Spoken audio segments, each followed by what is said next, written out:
Welcome back to the deep dive. If you are, even remotely connected to the real estate world right now, it is it's in a state of absolute upheaval. It feels like every single day there's a new lawsuit, a huge merger, or some new report about agent counts dropping. Yeah, the ground is definitely shifting under everyone's feet. It's a lot to keep track of. It is. So our mission today is to cut through some of that noise. We're doing a deep dive into source material that's pointing toward what some are calling the fall of the franchise brokerage. Right. We really want to get to the bottom of why these huge brands, the ones that have dominated for decades, are losing agents.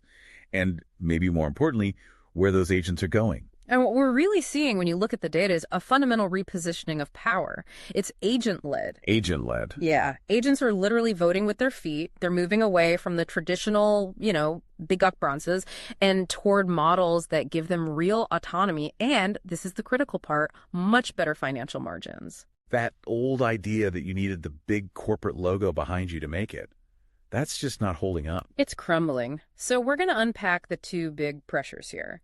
The internal economic failures of the franchise model itself, and then the external forces, like all the recent legal settlements that just accelerated everything. And then we'll get into the new models that are actually winning right now. Exactly. The 100% commission shops, the flat fee firms, all the specialized boutiques that are, frankly, thriving in this new environment. Okay, let's unpack this.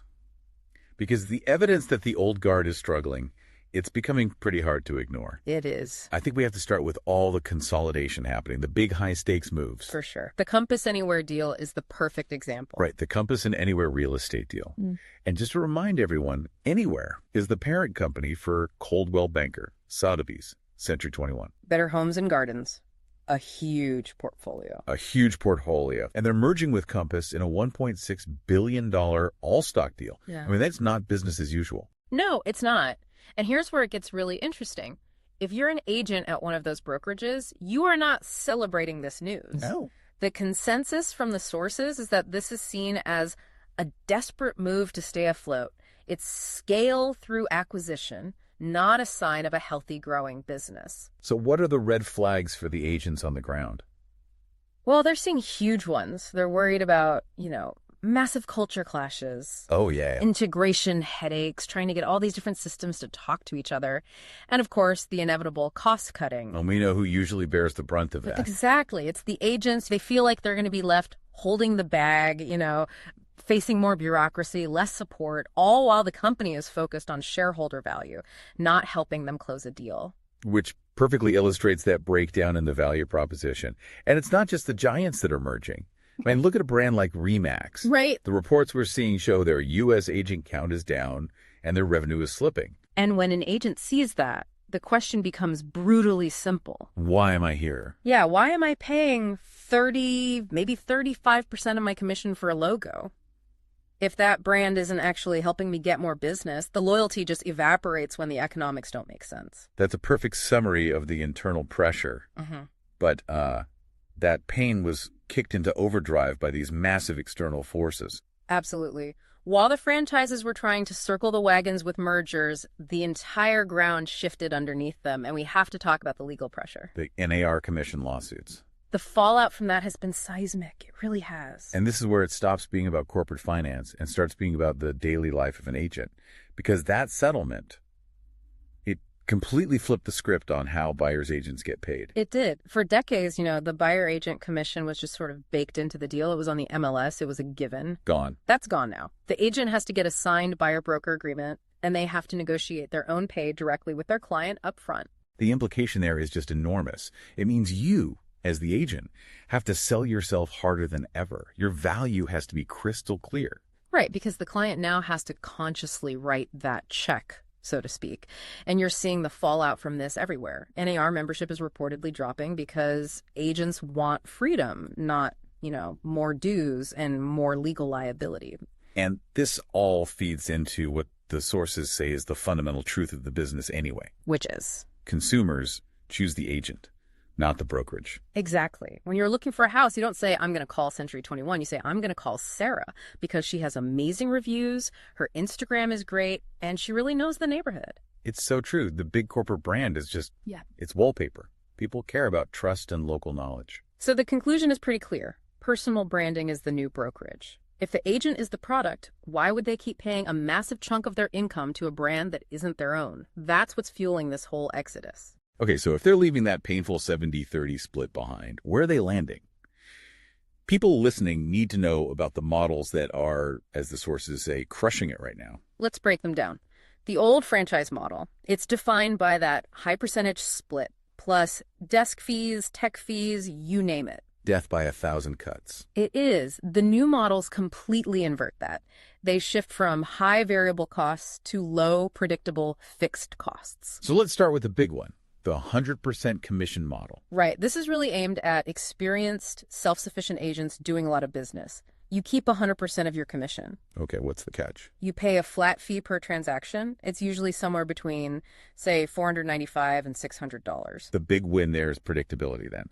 Your cost is the same whether you sell a tiny condo or a mansion. Exactly. But the trade-off is you're often getting less hands-on support. You really are the CEO of your own business. It's perfect for a top producer, but maybe a little tough for a newer agent. Okay, so contrast that with the flat fee brokerage. This one is for the cost-conscious agent who wants some structure.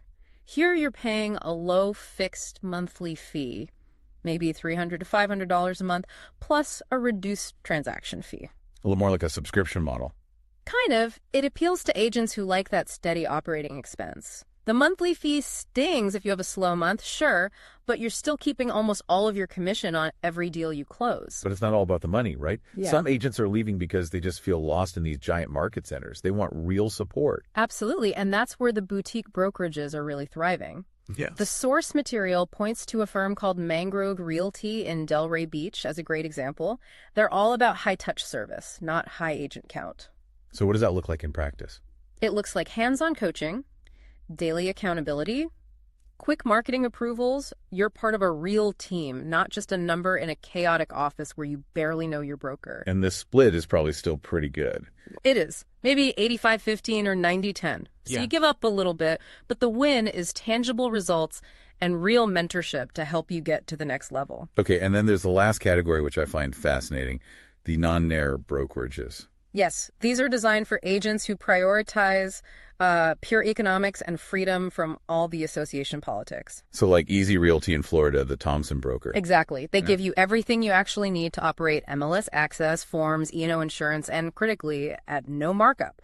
But you skip all the state and local association fees and, the lockbox drama. What's the cost structure? It's incredibly lean, just $495 per transaction side, and it's capped for the year at $4,950. Wow.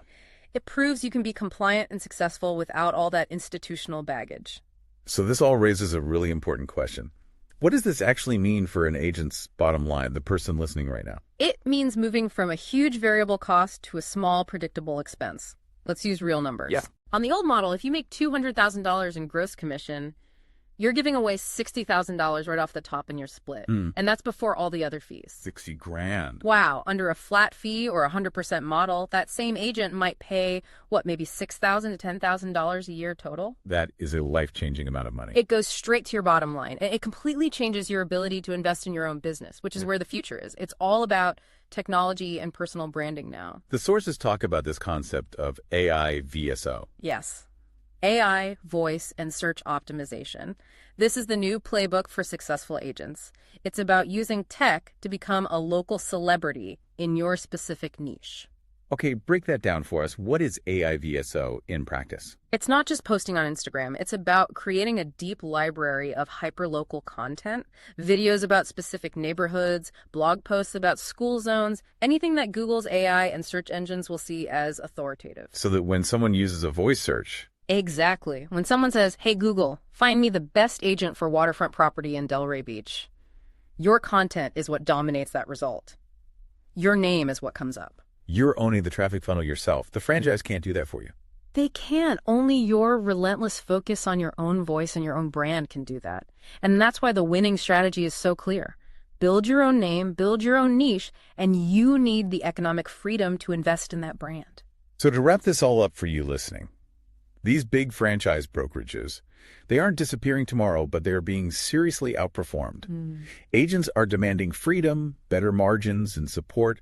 that actually helps them grow. They're just not willing to pay tens of thousands of dollars anymore to a corporation that doesn't directly help them close deals. The future really does belong to these leaner, smarter models. The independents, the 100% shops, the flat fee firms, the boutiques, they're all built for the agent's benefit, where the agent is the brand, not the logo. And that leads us to our final provocative thought for you to consider. Based on everything we've talked about today, if consumers really do choose the agent, not the brand, and if the future of your business depends on you investing heavily in your own personal AIVSO strategy, how much of your current brokerage infrastructure, those high splits, those mandatory fees, is truly generating measurable value for you versus just being a crippling, outdated cost?